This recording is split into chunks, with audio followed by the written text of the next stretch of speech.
şahsat tonirovka basacak.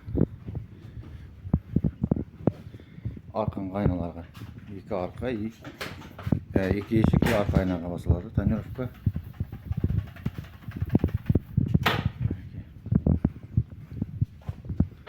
Yakta şegit şumkasını başladım maşından. Paket taza maşın.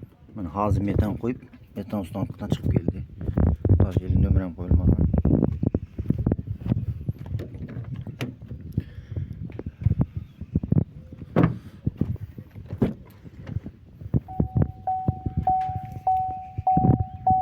Bu maşımızga Xudo kalasa bagaj konak koyup beremiz.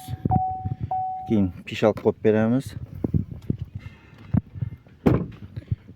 Birinci kılınatan işlerden.